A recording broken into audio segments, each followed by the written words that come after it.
Les doy la más cordial bienvenida una vez más al Museo de la Ciudad de Valencia.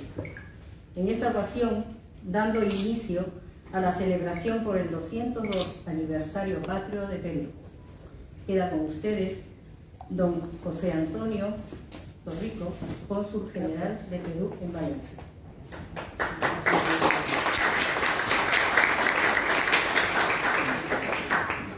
Muchas gracias. Buenas tardes. Como bien dice la señora Virginia Oviedo, soy José Antonio Torrico, cónsul general de Perú en Valencia, con jurisdicción en la Comunidad Valenciana y en la región de Murcia.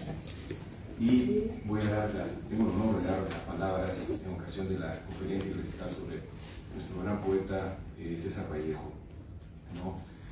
Estimada señora Virginia Oviedo, estimada señora Yolanda Casas, estimados miembros de la Asociación Cultural Trazos Iberoamericanos, estimada señora Elena de Val, estimada señora Carmen Carrasco, estimada señora Marta León, queridos integrantes de la comunidad peruana residente en esta acogedora ciudad, nuestra ciudad Valencia, estimados presentes, distinguidos todos.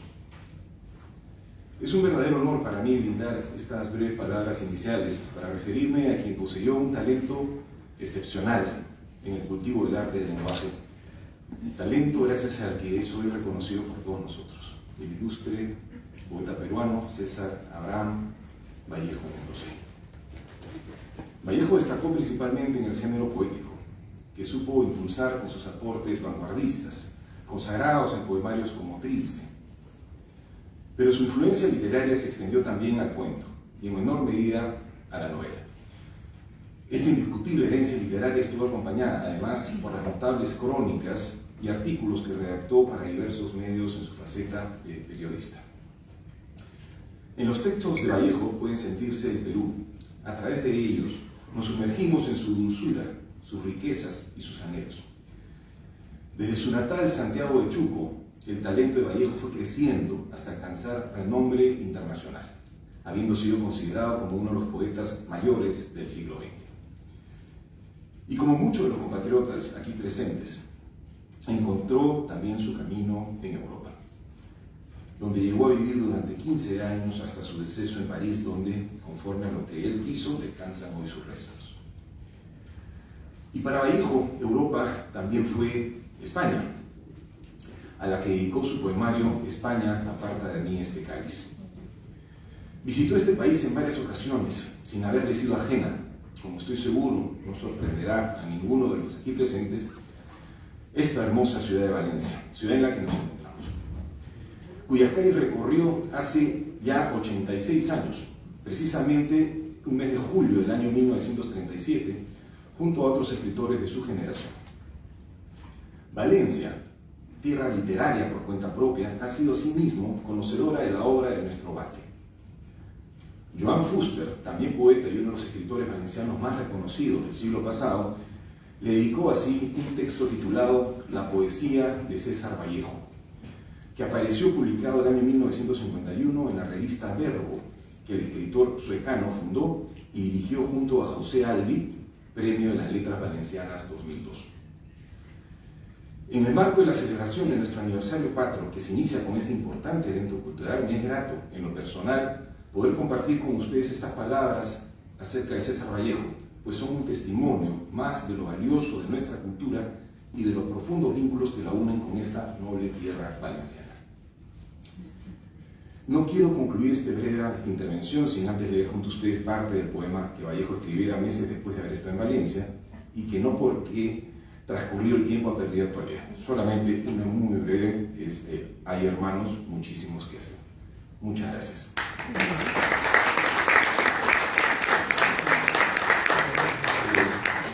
Dicho eso, me permití, como le dije a Virginia, ¿no? Por cuestiones profesionales, voy a tener que partir un poco antes que acabe la ceremonia, pero está acá, por supuesto, el cónsul adscrito, ¿no?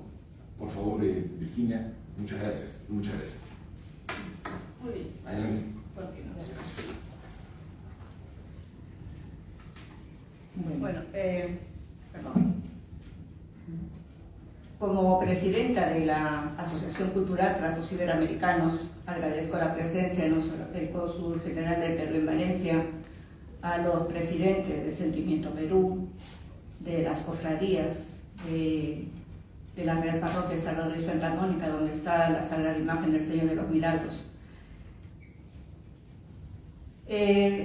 Organizamos este acto conmemorando el 202 aniversario de las Fiestas Patrias del Perú, con una interesante conferencia sobre el pate o poeta universal César Vallejo, el poeta que transformó la visión poética convirtiéndose en un mito y del que se habla, escribe y estudia en muchos países, incluyendo una película. Quiero saludar también a los miembros que conforman la mesa, a la escritora, poeta Elena de Val, quien ha tenido la deferencia de aceptar esta invitación, la de impartir la conferencia sobre el poeta desde una perspectiva diferente, después de un estudio profundo sobre la vida, obra y sobre todo los años que vivió en Europa, tanto en España como en Francia, incluyendo su visita a Valencia. A Yolanda Casas, empresaria, contable, productora de obras de teatro y musicales, hoy moderadora del acto. De forma especial a doña Carmen Carrasco y al Grupo Sentimiento Cultural Sentimiento Perú.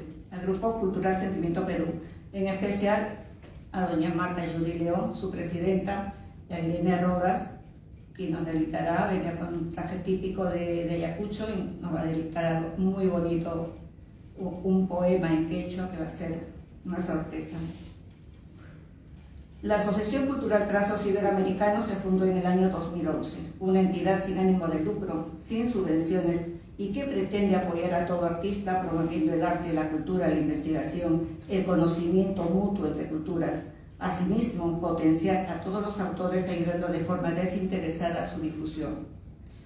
Todas las personas implicadas en este acto nos une el amor por la cultura, por la poesía, nos une el amor por el Perú, pero sobre todo nos une la amistad y la fraternidad.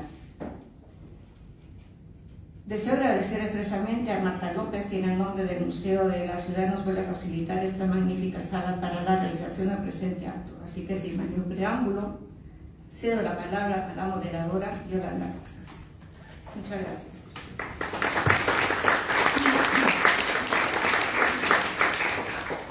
Bueno, me toca presentar a Elena de Val, profesora, traductora, intérprete, ensayista, escritora y poeta. Nacida en Valencia e hija del escritor valenciano Ricardo de Val, uno de los fundadores de la agrupación literaria Amigos de la Poesía, donde ya desde pequeña empezó a recitar ritualmente todas las semanas. Licenciada en Filosofía y Letras, especialidad de Historia, vivió en Inglaterra 10 años, trabajando como lectora en español de Middlesex University de Londres. De vuelta a España, se convirtió por oposición en profesora funcionaria de enseñanza secundaria y bachillerato en la asignatura de inglés, impartiendo en diversos institutos de la Comunidad Valenciana. Tras hacer su máster en traducción y los cursos de doctorado en lengua inglesa, se marchó a Norteamérica en el año 2000 como profesora visitante en un programa de cooperación internacional entre el MEC de España y Estados Unidos, dando clases de español en Lawrence y Matthew High School, al norte de Boston, Massachusetts. Desde allí viajó por todo el amplio mapa de Estados Unidos y Canadá, asistiendo a cursos de educación en lengua extranjera y dando conferencias y ponencias. Su afán viajero y humanitario no lo han abandonado nunca y tras volver a su país natal se entregó en sus veranos al voluntariado de ONGs. Sus grandes aventuras fueron trabajar en el sur de la India, por un lado, como profesora de español y llegando a crear un programa de aprendizaje de la lengua española aceptado por el gobierno, para que personas vulnerables puedan normalizar su situación laboral y erradicar la pobreza en la que se hallan. Y por otro lado, en el sureste de Katmandú, Nepal, donde enseñó inglés a monjes budistas desde un monasterio en las montañas del Himalaya. En los últimos años repartió su docencia entre el Instituto y la Universidad de Valencia como profesora asociada de inglés, enseñando diversas asignaturas y niveles dentro del Departamento de Lengua Inglesa y Alemana de la Facultad de Filología. Al jubilarse, se acerca de nuevo a Amigos de la Poesía y entra a formar parte en Valencia del Ateneo Mercantil, Ateneo Blasco Ibáñez y Escritores pro Derechos Humanos, donde publica sus poemas y relatos, además de en el periódico literario Granada Costa.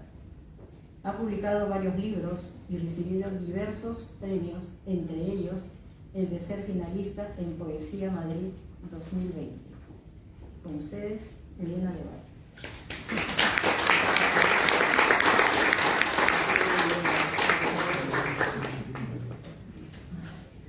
¿Se me oye bien? Sí. Vale. Gracias, Yolanda, por esa presentación tan generosa.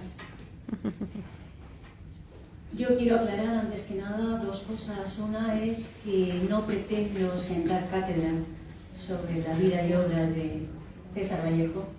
Hay muchos libros, estudios dedicados, académicos y muchas más cosas dedicadas a su vida y obra. Lo mío es más bien una aproximación, un enfoque y una perspectiva desde Europa, desde España y desde Valencia. Sí, desde Valencia, porque también, como ha mencionado el cónsul, la visitó y en ella estuvo muy a gusto, hizo muchas cosas que mencionaré.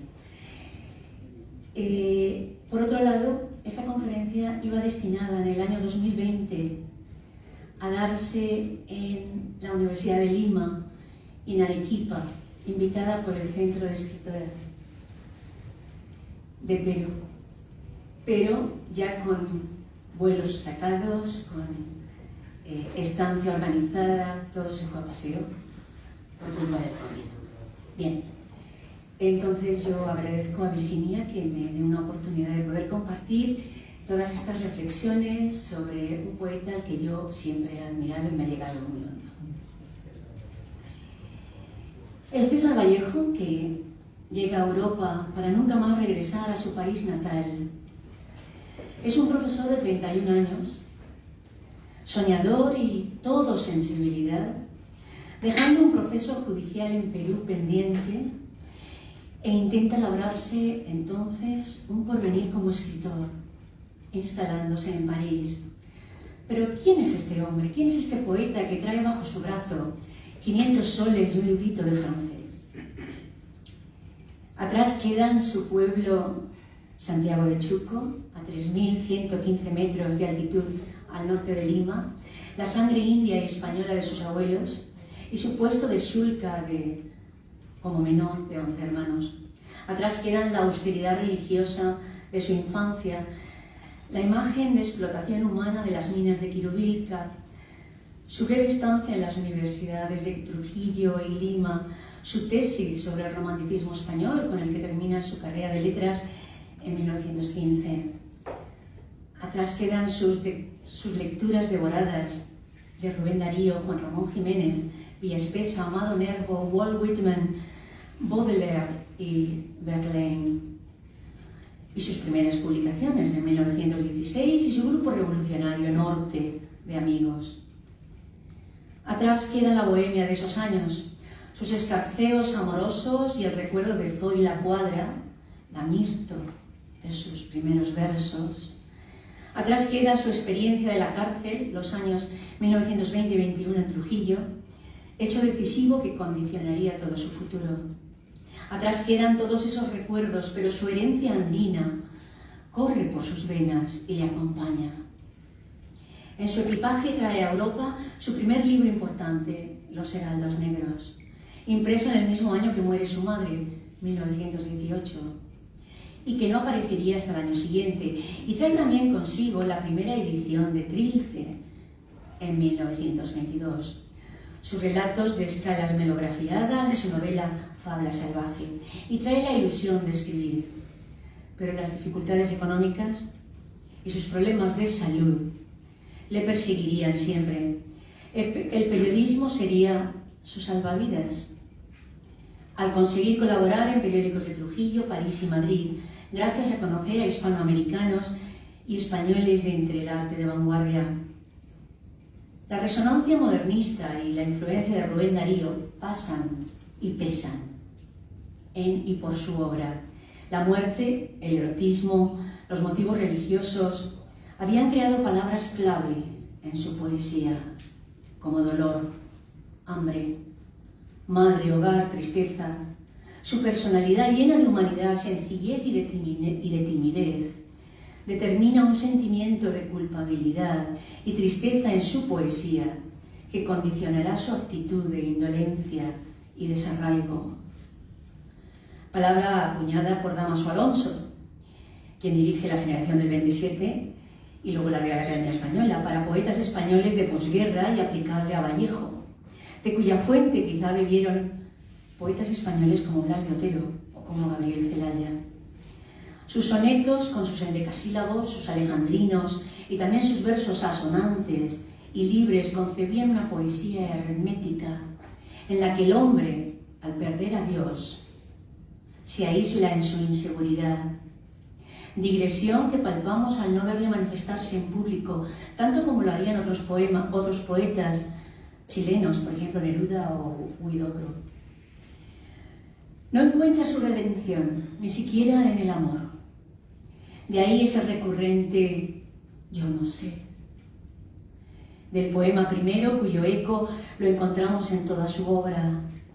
El refugio que parece ser el pasado y la infancia, cristalizados en las metáforas religiosas de los últimos poemas en los Heraldos Negros, se solapa cronológicamente con los primeros poemas de Trilce, donde se transforma el lenguaje poético, dando forma a una apertura más social, que tampoco tiene que ver con la vanguardia europea del momento, el cubismo, surrealismo de Francia, ni el creacionismo o ultraísmo de España. Su poesía había evolucionado hacia una trascendencia objetiva, en que pesimismo y dolor hallan libertad formal en el lenguaje. Esto es solo una pincelada de introducción antes de seguirle en sus viajes a España, a esa España que él conoció. Entonces, para aclimatarnos un poquito, vamos con ese poema tan famoso que nos recitará Virginia Oviedo, el primero del libro Los Heraldos Negros, que lleva como igual el título de Heraldos Negros. Yo lo recitaré en español, pero Irene Rodas, vestida de traje típico, lo recitará en quechua, un quechua de la zona de Ayacucho, y el vestido también es de Ayacucho. Los Heraldos Negros. Hay golpes en la vida tan fuertes, yo no sé. Golpes como del odio de Dios, como si ante ellos la resaca de todo lo sufrido se embosara en el alma. Yo no sé. Son pocos, pero son. Abren zanjas oscuras en el rostro más fiero y en el lomo más fuerte. Serán tal vez los potros de bárbaros Atilas o los heraldos negros que nos manda la muerte. Son las caídas hondas de los cristos del alma, de alguna fe adorable que el destino blasfema. Esos golpes sangrientos son las crepitaciones de algún pan que en la puerta del horno se nos quema. Y el hombre, pobre, pobre, vuelve los ojos como cuando por sobre el hombro nos da una palmada.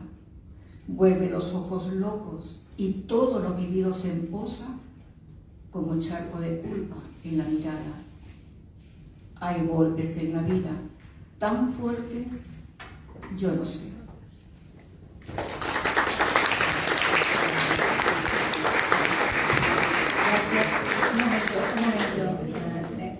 Un momento, porque quiero hacer un comentario del poema antes de la versión en quechua. Pero si quieres ya sentarte en otro lado. Encantada.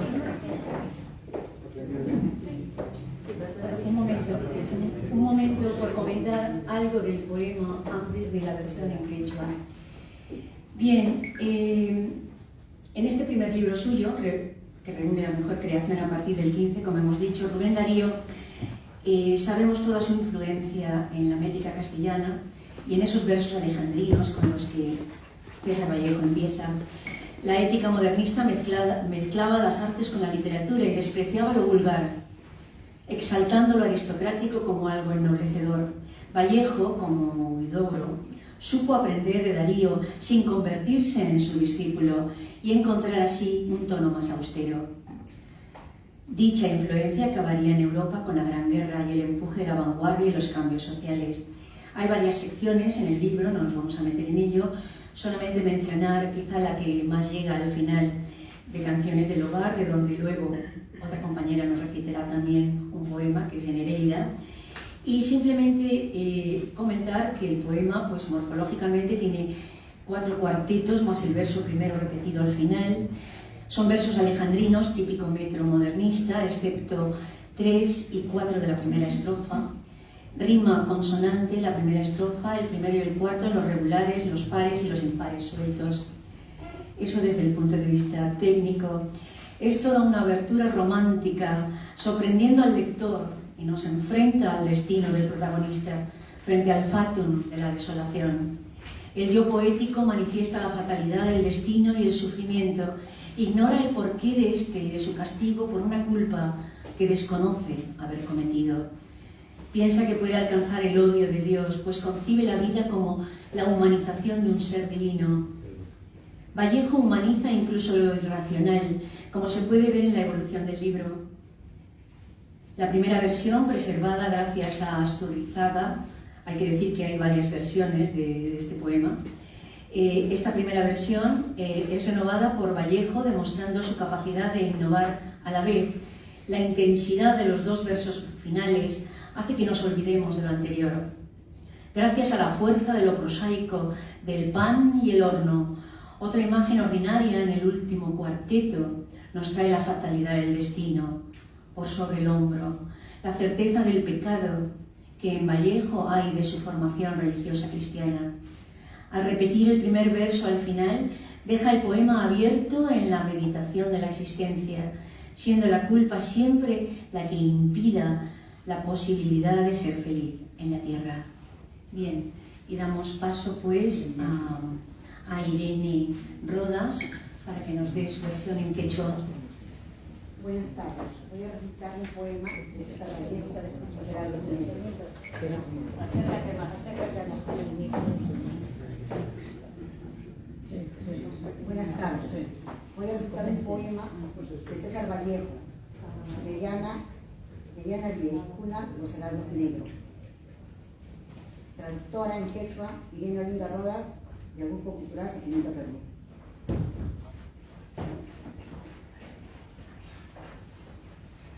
Causa chispa, cambio, majaipuna, aswan inchiyaña, ñujaja, yachanichu, taitachapa, chinikusja, kina, majaipuna, chimpauta, ñuja, yau, mucho chispa, uma, nananchi, yanachikpipas, Jocharikimanja, ñaja, yachanichu.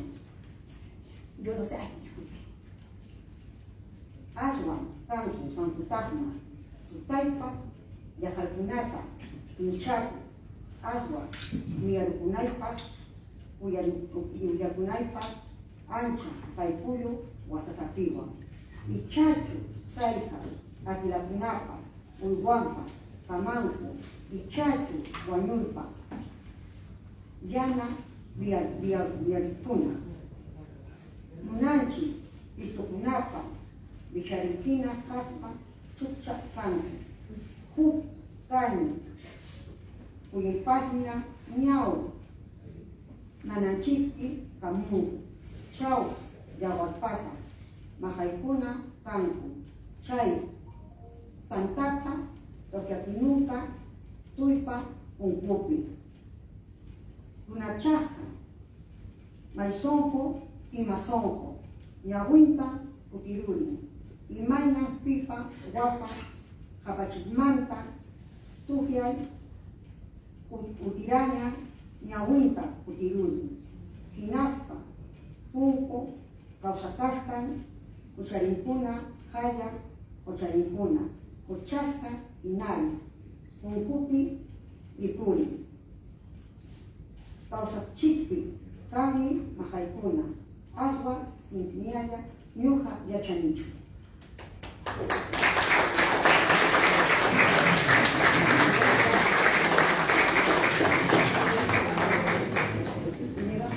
Muchas gracias, Irene. Muchas gracias.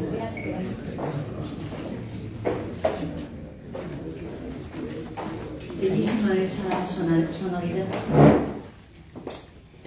Bien, pues vamos allá. El 17 de junio de 1923, César embarca en Callao, llegando a París un mes después. Sabemos que entre esa fecha y la de su muerte, el 15 de abril del 38, visitaría España unas 8 veces. Hay autores que citan 3, otros 5 ocasiones. Me quedo con las 8 porque he ido documentándome todo lo que he podido. Casi siempre procedente de Francia, de París, donde tenía su domicilio oficial. A la agitación política de Francia, alentada por el Manifiesto Surrealista de Breton en 1924, año en que también se publica el psicoanálisis de Freud, se une la muerte de su padre y una hemorragia intestinal que le lleva a una intervención quirúrgica. Conocer al español Gris y el chileno Huidobro suaviza algo su vida, pero la amistad que entabla con el español Juan Larrea, bilbaíno que se había instalado en París, será siempre el bálsamo estable, pues será este quien le apoyará en los círculos literarios, le presentará a escritores y se convertirá en el defensor de su obra, incluso después de su muerte. Bien, divido las venidas a España en 3 bloques, puesto que la España que César conoció en los años 20 es muy diferente a la España que él conoció en los años 30 y lógicamente mucho más diferente la que él viviría en el año 37, dentro de los años de nuestra guerra civil. Empezamos con el primer bloque de los años 20, a la fecha simbólica de 1917, con su dimensión europea revolucionaria. Le sigue en España la frustración de no rejuvenecer el sistema de restauración con una reforma constitucional que reajustara su realidad a nuevas formas sociales y determinara 4 aspectos que veríamos siempre para entender la sociedad española a partir de ese momento. 1, la descomposición del sistema político. Otro, la crisis económica europea tras la Primera Guerra Mundial. Después, la conmoción emocional que supuso el desastre marroquí en el 21, solo comparable al 98, y la orientación hacia la dictadura militar de Primo de Rivera. La burguesía anhelaba protección militar del ejército frente a una creciente marea en toda Europa, y en España también, de obrerismo.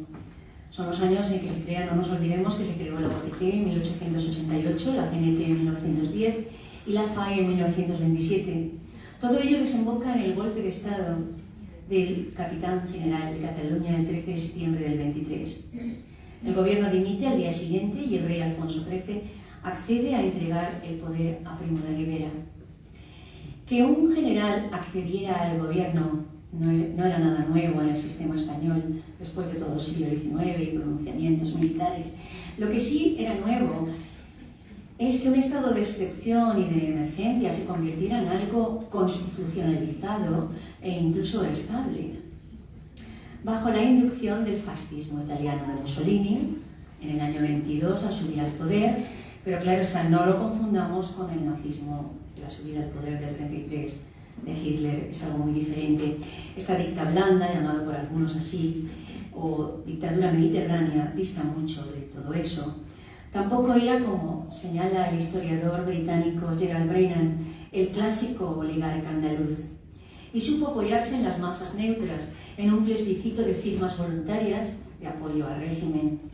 Del 23 al 25, el directorio militar, con 9 generales, sanea el ambiente y llega a la resolución del problema marroquí, que el año siguiente pone fin a la guerra de África, pero será sustituido por un gobierno y consejo civil También en el 26, del que forma parte el famoso Calvo Sotelo, en la cartera de Hacienda. Las corporaciones laborales suplantan al partido único, la Unión Patriótica, y la nación se enorgullece de tener su primer hidroavión entre España y América, el Plus Ultra. Bien, y ya tenemos en 1925, ya tenemos el contexto creado para poderle seguir a César Vallejo por las tierras de España. Tenemos su primera venida en 1925. En este ambiente que he mencionado de cierta prosperidad, llega César por primera vez. En París había conseguido ser corresponsal de Lima en prensa. En septiembre aparece en el Imparcial de Madrid un comentario adverso de Astrana Marín sobre los heraldos negros. En octubre su amigo Pablo Abril le comunica que ha conseguido una beca y que a pesar de su salud delicada, él decide dejar Madrid para cobrarla. En 1926 tenemos su segunda venida. Viaja de nuevo a Madrid y a finales de enero sufre una plenorragia. Convive con Henriette Mess, aunque en esos años conoce también a la que será su futura compañera hasta el final, incluso después de la muerte, y se dedicará a cuidar de su obra, la famosa Georgette Philippard. En mayo le llega la noticia de que un tribunal de Trujillo ordena su captura y en junio colabora con Larrea, Huidobro y Gerardo Diego en revistas. Es necesario aquí mencionar, aunque sea brevemente, algo que influirá ya en la obra literaria de César Vallejo. Es lo que algunos historiadores han llamado la edad de plata de la cultura española, que empieza con la generación del 98, denominación arbitraria que responde a la experiencia colectiva, derrota de España frente a Estados Unidos y pérdida de las últimas colonias, y que reúne a unos escritores preocupados con la esencia de lo español frente a lo europeo. En estos años salen a la vida nombres que han crecido en el compás y al compás de la Restauración: Unamuno, Pío Baroja, Ángel Ganivet, Valle Inclán, Azorín, Gabriel Miró, Manuel y Antonio Machado, Juan Ramón Jiménez, Nobel del 56, son nombres que empiezan dentro de una estética modernista, también como Vallejo. No en vano, Rubén Darío, ya hemos dicho, la había introducido en la lengua castellana antes, pero toda esta generación del 98 la evoluciona hacia otras formas que alcanzan un nivel extraordinario de fuerza y pureza. En Europa, la teoría de la relatividad de Einstein había quebrado conceptos inmutables hasta entonces, a la luz de una burguesía que había ido sustituyendo la fe en la religión por la fe en la ciencia y la tecnología. El filósofo más importante del momento, Bergson, con su valoración de la intuición por encima de la lógica, ganará el Nobel de Literatura en el 27, afirmando así la primacía de la vida. En España, esa dirección europeísta es dirigida por Ortega y Gasset. El impacto evidente en movimientos totalitarios de la derecha se manifestará en el fascismo y el nazismo. Por el otro lado, los movimientos obreros se acogerán al materialismo dialéctico de Marx y Engels, dándole un nuevo impulso, el de los medios de producción, que cristaliza en la Revolución Bolchevique de 1917. El ideario de estos poetas del 98, generalmente de las clases medias, influye en Vallejo.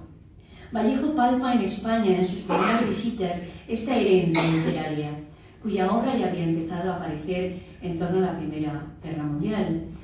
A la crisis espiritual europea, España va a responder con el pesimismo y complejo de inferioridad que le produce el progreso del norte, con una introspección que le lleva a una apasionada exaltación del paisaje de Castilla. Curiosamente, hay que mencionar que muchos de estos poetas procedían de zonas periféricas y no de Castilla. Quisiera resaltar lo significativo de la obra de Unamuno, particularmente de su obra del sentimiento trágico de la vida, donde el cristianismo, al margen de la ortodoxia católica, se obsesiona con la duda y la pérdida, y donde yo me atrevo a establecer algo de paralelismo con la idea del dolor en la poesía de Vallejo. tanto en la de antes de venir a España como en la escrita posteriormente. En 1927 tenemos su tercera venida, en marzo. Visita Madrid en breve y renuncia entonces a uno de los empleos que tiene de corresponsal en Iberoamérica. En mayo se publica en Variedades un ataque de Vallejo contra los poetas hispanoamericanos de vanguardia. Se conmemora en Madrid el tercer centenario de la muerte de Góngora, por la así denominada, a raíz del evento, Generación del 27, de la que nos ocuparemos después. En junio tenemos su cuarta venida. Renuncia a la beca española por la discrepancia con la dictadura de Primo de Rivera y se entrega a estudiar el marxismo a fondo. No obstante, me consta que él supo separar entre lo poético y lo político, como recoge el autor Lammard en estas palabras de César. Como hombre, puedo trabajar por la revolución, pero como artista, no está en manos de nadie el controlar los alcances políticos de mis poemas. La dictadura tocará su fin en 1929. Es paradójico que esos años sean recordados por muchos como de paz y prosperidad. Red de carreteras, ferroviaria, obras hidráulicas, alcantarillado. Como resume Raymond Carr, los tecnócratas del dictador llevaron a cabo un intento nobilísimo de modernización. Pero vemos que el fracaso de la dictadura fue político, pues los logros técnicos no colmaron el vacío institucional de una élite ya acostumbrada a una democracia parlamentaria.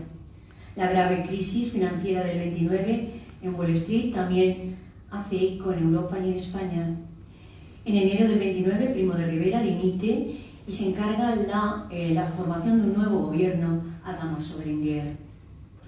En 1928, César cae enfermo. Había caído enfermo y una vez recuperado, cambia el dinero de un pasaje de vuelta a Perú por uno a la Unión Soviética de Stalin y se adhiere allí al Partido Socialista de Perú. Ese año publica el romancero gitano García Lorca y su cántico Guillén. En septiembre del 29, Vallejo hace su segundo viaje a Rusia con Georgette y Larrea viaja a España para poner en manos de Gerardo Diego los heraldos negros y Trilce, con la posibilidad de una segunda edición. Y en el año 30 tenemos su quinta venida, triunfante en este caso, porque en enero Vallejo había escrito a Gerardo Diego aceptando el prólogo suyo y de Bergamín para Trilce, cuya segunda edición sale definitivamente en Madrid. Bien, y es ahora cuando queremos escuchar de nuestra compañera Carmen Carrasco dos poemas. El primero será de Nereida, de los heraldos negros, y el segundo de Trilce. Con el como no sé, voy a partir y viene el cónsul general adscrito José Luis Torres a reemplazarme a la mesa. Muchas gracias.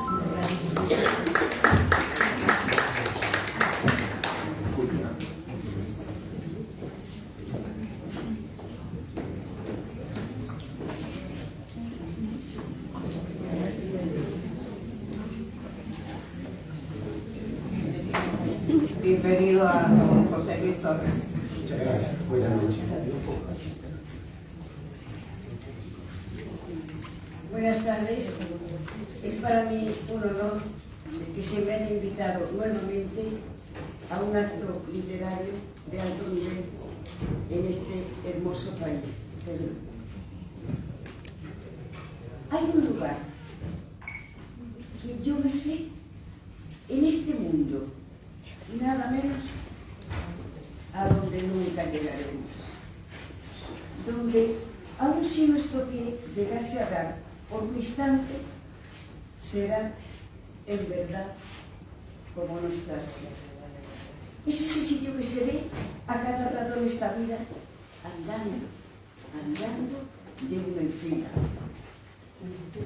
Más allá de mí mismo y de mi lleno, lo he entrevisto siempre lejos de los destinos. Ya podéis iros a pie o a puro sentimiento en pelo, que a él no arriban ni los sellos. El horizonte color té se muere por colonizarle para su gran cualquiera parte. Mas el lugar que yo me sé en este mundo, nada menos, hombreado va con los reversos.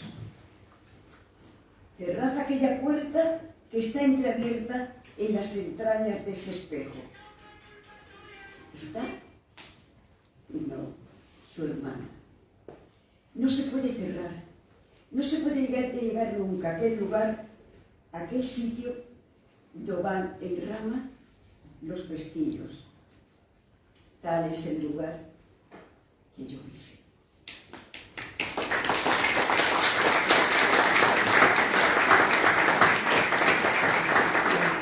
Este va a dedicar a su padre cuando ya era muy anciano. Bueno, muy anciano para aquella época. Mi padre, apenas en la mañana pajarina, pone sus 78 años, sus 78 ramos de invierno a solear. El cementerio de Santiago, untado en este alegre año nuevo, está a la vista. Cuántas veces sus pasos se cortaron hacia él y tornaron de algún entierro humilde. Hoy, hace mucho tiempo que mi padre no sale. Una broma de niño se desbanda. Otras veces le hablaba mi madre de impresiones urbanas, de política. Y hoy, apoyado en su bastón ilustre, que sonaba mejor en los años de la gobernación, mi padre está desconocido, frágil. Mi padre es una víspera. Lleva, trae, has traído reliquias, coloquios, recuerdos, sugerencias.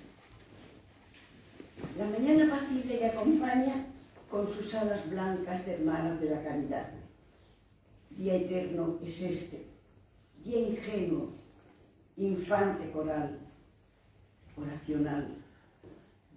Se corona el tiempo de palomas y el futuro de caravanas de inmortales rosas. Padre, aún sigue todo despertando. Es enero que canta, es tu amor que resonando va en la eternidad. Aún reirás de tus pequeñuelos y habrá bulla triunfal en los vacíos. Aún será año nuevo, habrá empanadas y yo tendré hambre cuando toque a misa en el beato campanario el buen ciego mágico, con quien departieron mis sílabas escolares y frescas, mi inocencia rotunda. Y cuando la mañana, llena de gracia, desde sus senos de tiempo, que son dos renuncias, dos avances de amor que se tienden y ruegan infinito eterna vida, cante y eche a volar verbos plurales, jirones de tu ser, a la borda de sus alas blancas como hermanas de la caridad. Oh, Padre mío.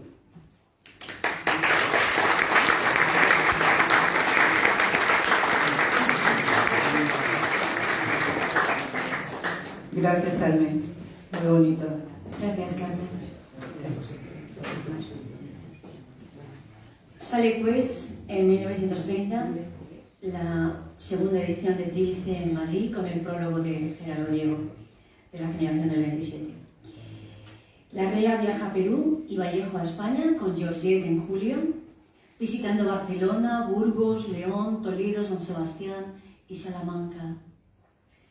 Se cristalizan sus creencias revolucionarias, se relaciona con escritores españoles y es entonces por sus dos viajes a Rusia y sus lecturas del periódico comunista L'Humanité que es entonces cuando es expulsado del territorio francés el 2 de diciembre, abandonando París y viniéndose entonces a España, instalándose en Madrid.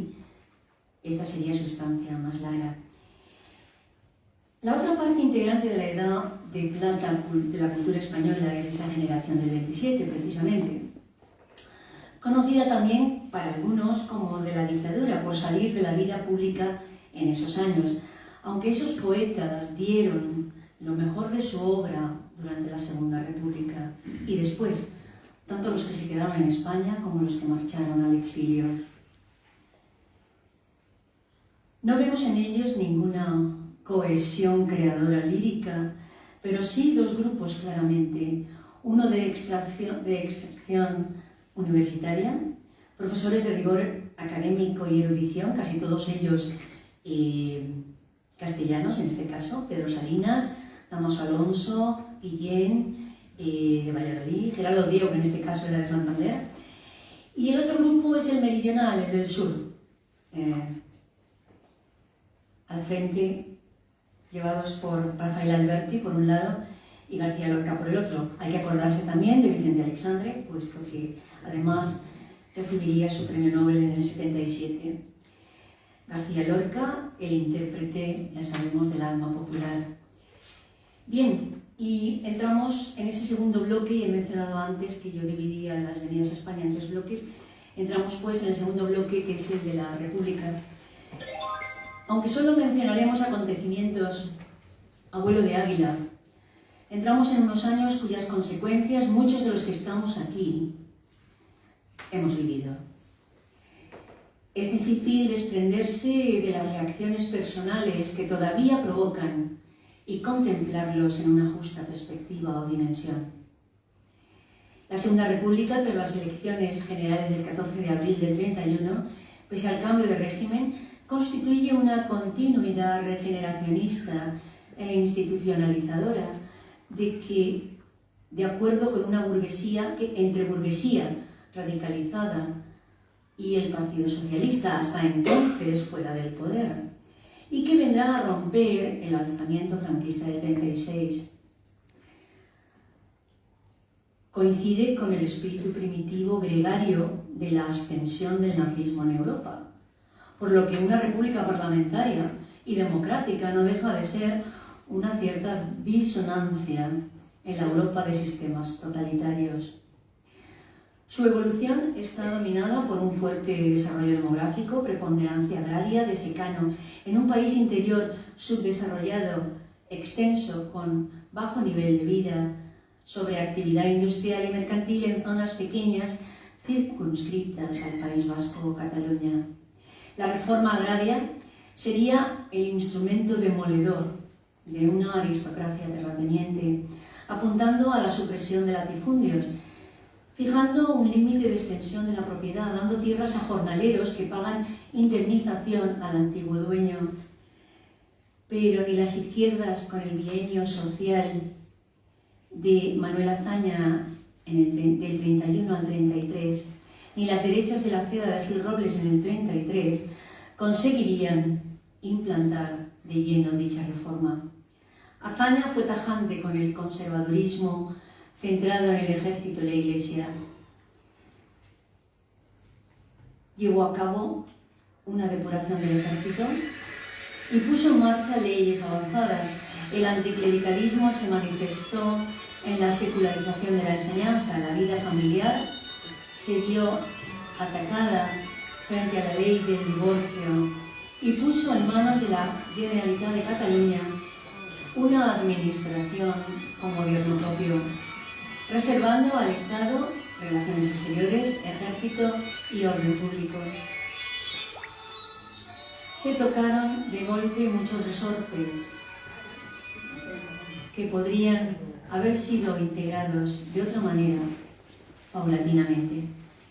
En 1936, el triunfo electoral del Frente Popular y la violencia libertaria esfumaron la posibilidad de consolidar el orden republicano. El socialismo y las sindicales obreras aspiraban a una revolución maximalista y las izquierdas, la izquierda burguesa sobre todo, no supo poner diques a la avalancha.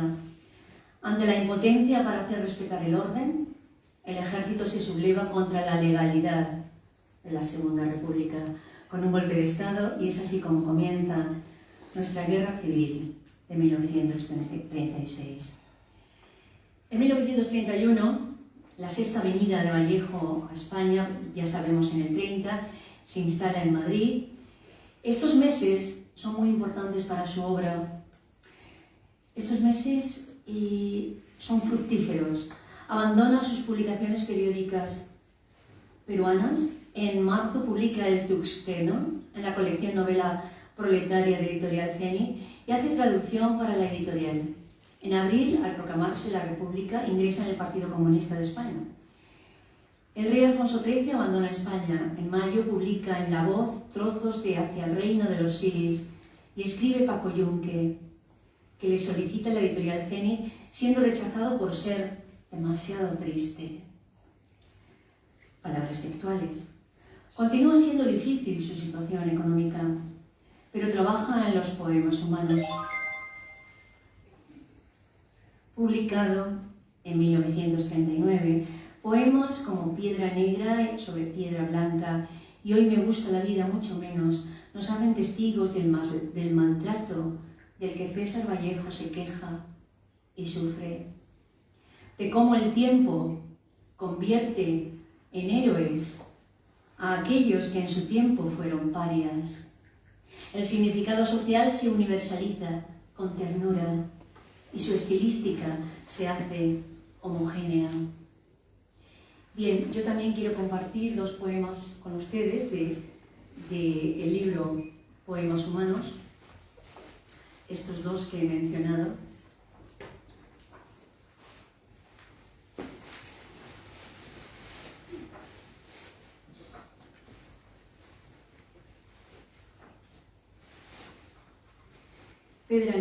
Piedra Negra sobre Piedra Blanca. Me moriré en París con aguacero, un día del cual tengo ya el recuerdo. Me moriré en París y no me corro, tal vez un jueves, como es hoy, de otoño. Jueves será, porque hoy, jueves, que proso estos versos, los húmeros me he puesto a la mala. Y jamás como hoy me he vuelto con todo mi camino a verme solo. César Vallejo ha muerto, le pegaban, todos sin que él les haga nada. Le daban duro con un palo y duro también con una soga.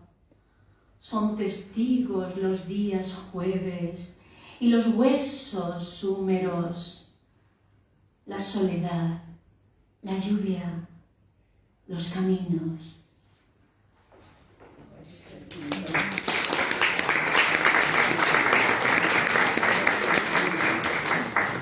Y el otro poema que también quiero compartir con ustedes es este, que no lleva título, también de Poemas Humanos. Se le conoce por el primer verso. Hoy me gusta la vida mucho menos, pero siempre me gusta vivir.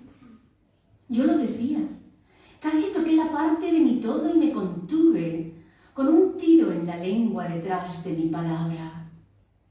Hoy me palpo, el mentón en retirada, y en estos momentos yo me digo, tanta vida y jamás, tantos años y siempre mis semanas. Mis padres enterrados con su piedra y su triste estirón que no ha acabado. De cuerpo entero, hermanos, mis hermanos y en fin, mi ser parado y un chaleco. Me gusta la vida enormemente, pero desde luego con mi muerte querida en mi café. Y viendo los castaños frondosos de París, y diciendo, en un ojo este, aquel, una frente esta, aquella, y repitiendo, tanta vida, y jamás me falta la tonada. Tanta tantos años y siempre, siempre, siempre. Dije chaleco, dije todo, parte, ansia, dije casi por no llorar. Que es verdad que sufrí en aquel hospital que queda al lado. Y está bien, y está mal haber mirado de abajo para arriba mi organismo.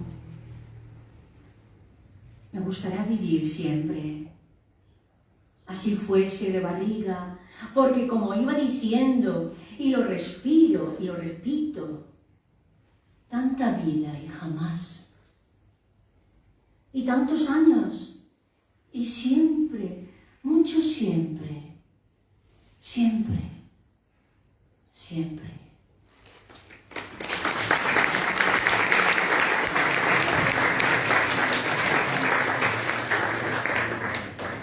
En este 1931 se publica San Manuel Bueno, mártir de Unamuno, y Poema del Cantejondo de García Lorca, quien le ayuda para representar sus obras. Vallejo estrecha amistades y conoce a muchos poetas. Asiste a la lectura del hermano Juan de Unamuno en casa de Rafael Alberti. Sale a la luz Reflexiones al pie del Kremlin, agotándose 3 ediciones en días, pero la editorial Ulises no le paga sus derechos. En 1931 tenemos pues esa Séptima Avenida. Tras su visita el 15 de octubre, en este caso al Congreso Internacional de Escritores en Moscú, vuelve a Madrid desde Moscú. Ningún editor le aceptó su Rusia ante el segundo plan quinquenal.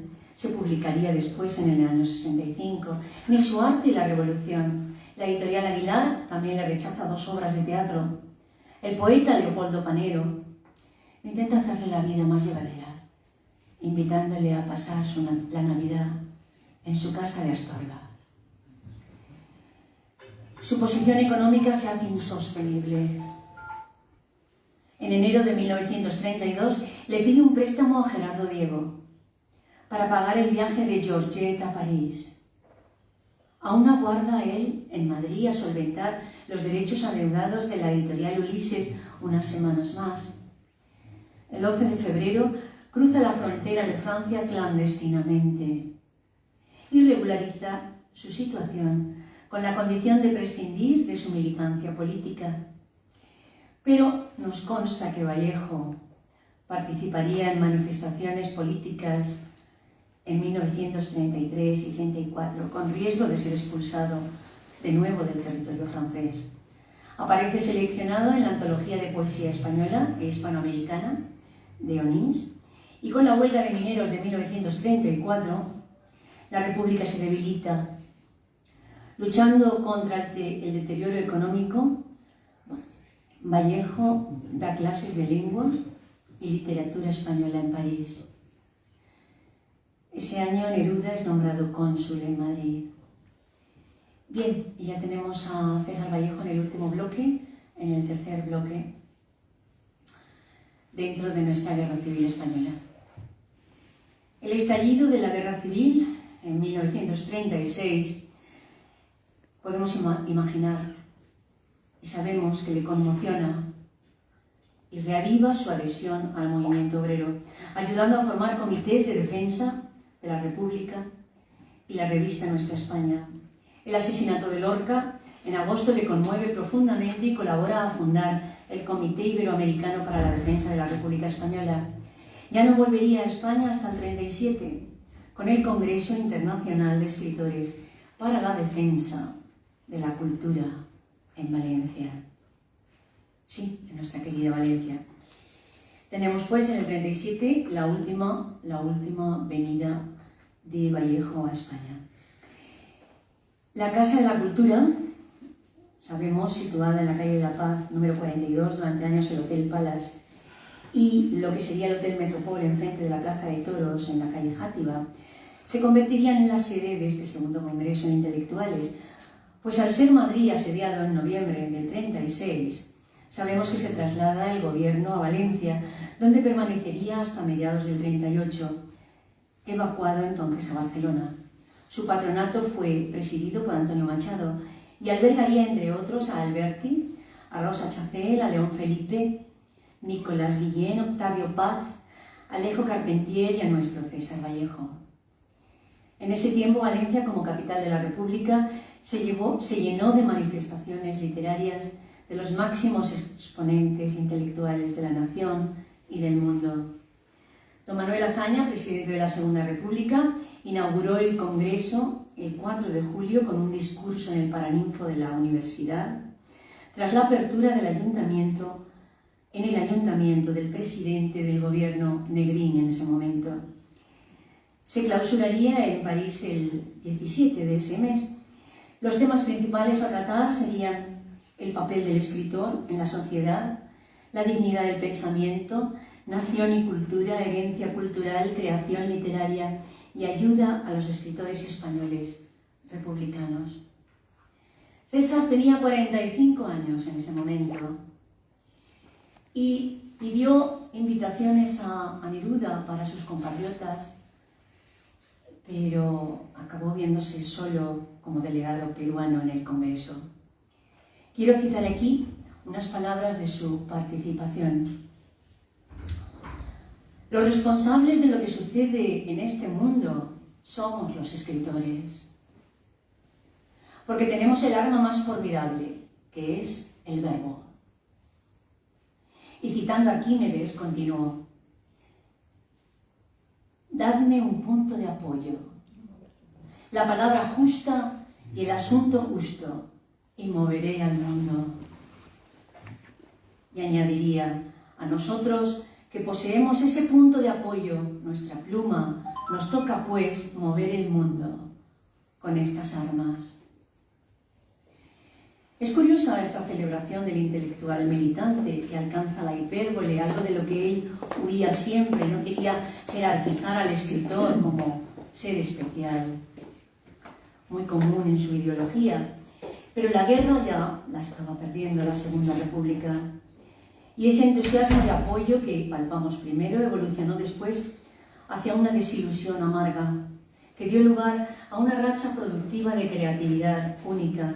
Son los 15 poemas de su último libro, España pasa de mí este cáliz, y la mitad también de poemas humanos, ambos publicados en el 39, o sea, un año después de su muerte.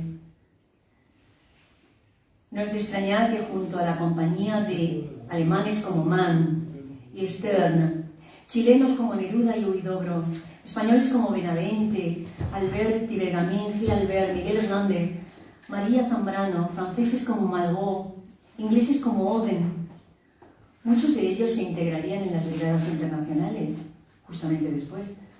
Recientemente pudimos disfrutar en Valencia una exposición sobre Miguel Hernández, que nos mostraba multitud de recuerdos de ese congreso. No es de extrañar, repito, que su musa de inspiración trasladara al papel su dolor en ese poema continuo, que son 15, y que da título al libro España pasa de mí este cáliz, publicado en el 39, después de su muerte. Es un canto todo él de amor que expresa la tragedia de un pueblo. Es el coro de anhelos del ser humano contemporáneo que nunca se apagan. Y es ahora cuando nuestra compañera Judith León nos va a regalar el poema de Massa de aquí, de precisamente este libro de España pasa de mí este cáliz. Gracias.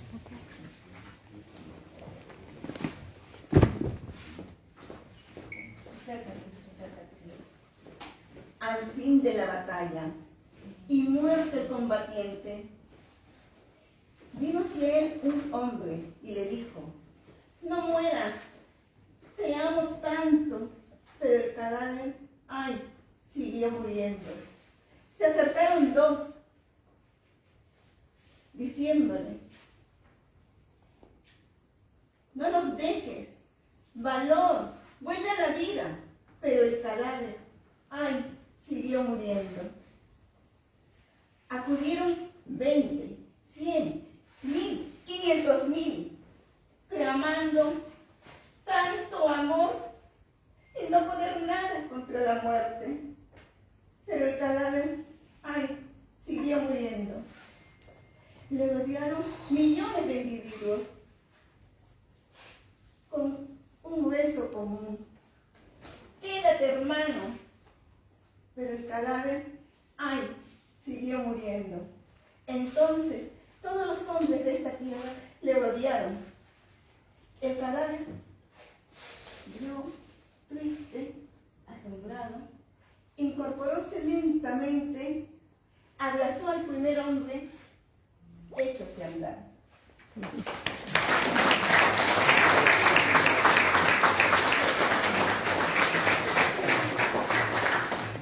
Bien, y para terminar esta charla, esta tarde, en compañía de todos ustedes, yo quiero leer el poema de España, aparte de mí es de Cáliz, que da precisamente el título al último libro suyo. Niños del mundo, si cae España, digo, es un decir, si cae del cielo abajo, su antebrazo que asen en cabestro dos láminas terrestres. Niños, queda la de las sienes cóncavas, qué temprano en el sol lo que os decía, qué pronto en vuestro pecho el ruido anciano, qué viejo vuestro dos en el cuaderno. Niños del mundo, la madre España está con su vientre a cuestas. Está nuestra maestra con sus férulas. Está madre y maestra, cruz y madera, porque os dio la altura, vértigo y división, y suma, niños, está con ella, padres procesales.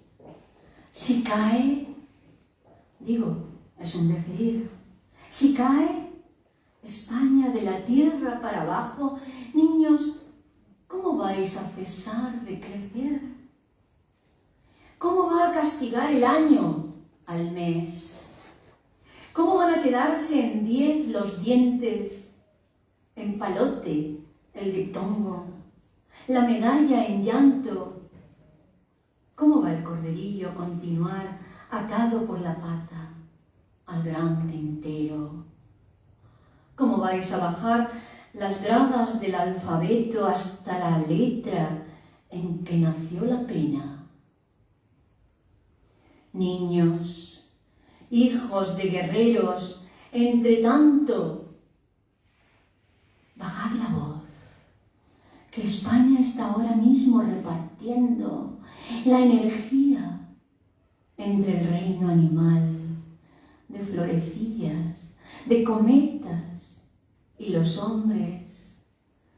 Bajad el aliento, y si con su rigor, que es grande, sin saber qué hacer, y está en su mano la calavera, hablando y habla, la calavera, aquella de la trenza, la calavera, aquella de la vida. Bajad la voz, os digo, bajad la voz, el canto de las sílabas, el llanto de la materia y el rumor menor de las pirámides, y aún el de las sienes que andan con 2 piedras. Bajad el aliento, y si el antebrazo baja, si las férulas suenan, si es la noche, si el cielo cabe en 2 limbos terrestres, si hay ruido en el sonido de las puertas, si tardo, si no veis a nadie, si os asustan los lápices sin punta, si la madre España cae, digo, es un decir, salid, niños del mundo, id a buscarla.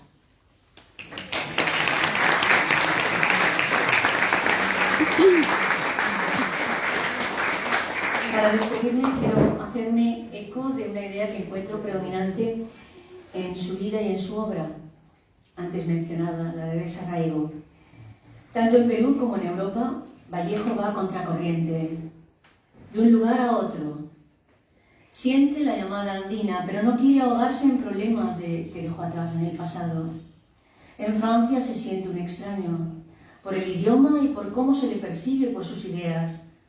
Su búsqueda del amor como redención hace que su poesía primera de los heraldos negros y trilce de tono sentimental y sensual trascienda después hacia el amor universal en Europa como poeta que es comprometido con la humanidad. Solo en los últimos años de su vida parece haber encontrado una luz y un faro hacia el que nadar, que reconfortará espiritualmente a su corazón, la Segunda República Española. De él se han dicho muchas cosas, buenas, malas, de todo tipo. Hay quien opta por ignorarle por su ideología, pero lo que no podemos olvidar es que su innovación métrica y estilista, su ruptura del metro junto a la profundidad de su pensamiento, le convierten en un icono en lengua española de la literatura peruana, latinoamericana y universal. Y nada más. Agradezco compartir a este poeta que siempre me ha llegado muy hondo con ustedes. Espero que mi humilde y corta aproximación a su vida y obra desde mi perspectiva española, viéndole andar por tierras de España en años tan difíciles para España, aporte algo de luz a comprender y apreciar todavía más la poesía de ese gran poeta peruano que fue, sigue siendo y será César Vallejo.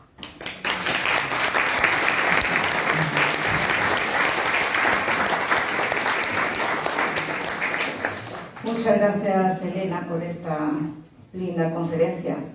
Pero todavía nos falta una sorpresa. Es una sorpresa hermosa, porque a los niños hay que inculcarles un poquito de nuestras tradiciones. Y con ustedes va a estar Enzo Ferrantes Urquiaga, un niño de 9 años que toca la flauta como parte de la enseñanza en el colegio, pero las canciones latinoamericanas las toca de manera autodidacta.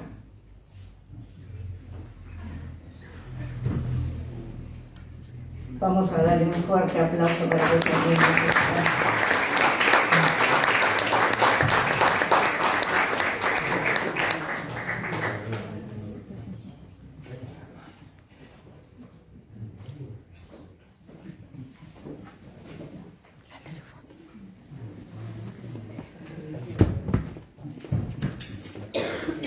Eso va a tocar una parte del condorpaso.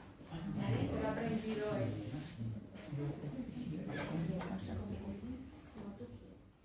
Hasta donde tú quieras.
Todos los participantes que han estado esta noche pueden subir, por favor. que se les va a dar una sorpresa, es un reconocimiento por parte de la Asociación de Trazos Iberoamericanos, y también el consulado nos va a hacer un presente. ¿No, Leonardo? Y así cerramos con broche de oro.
Doña Carmen Carrasco, muchísimas gracias por su participación de siempre. Es un placer. Cuenta conmigo para decirlo. Y por la mejor voluntad. Muchísimas gracias.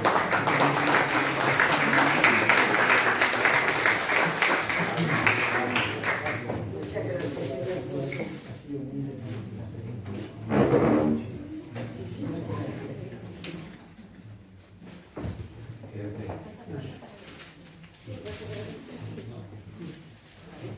A doña Marta Judith de León.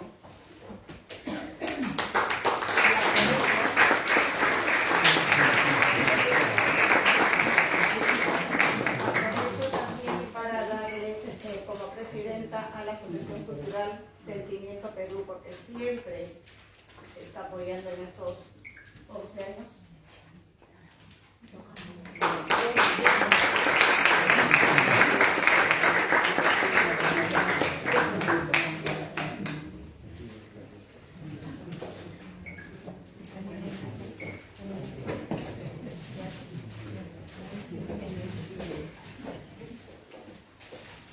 Y por supuesto a nuestra conferenciante del día,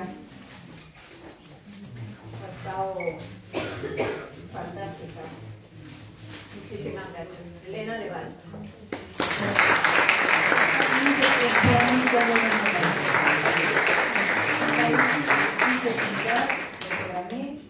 Pero espero todavía visitarlo.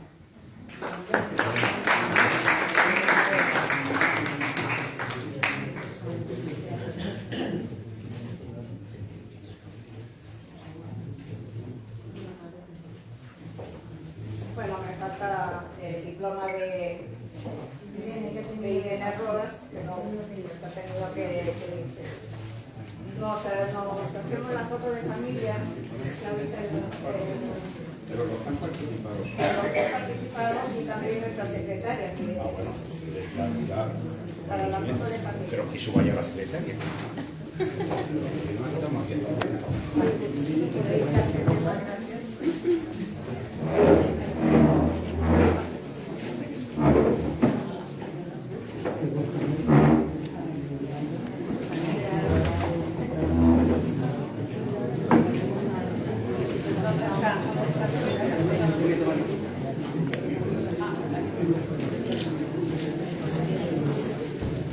Vale.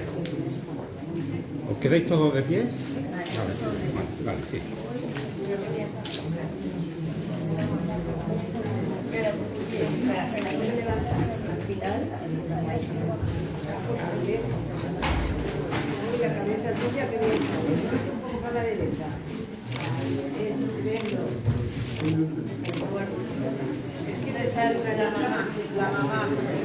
A ver.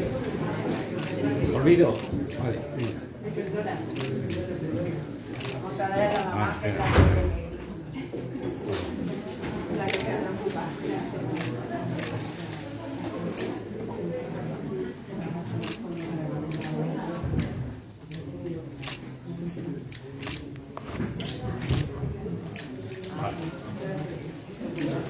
Muchísimas gracias y felices fiestas. Gracias.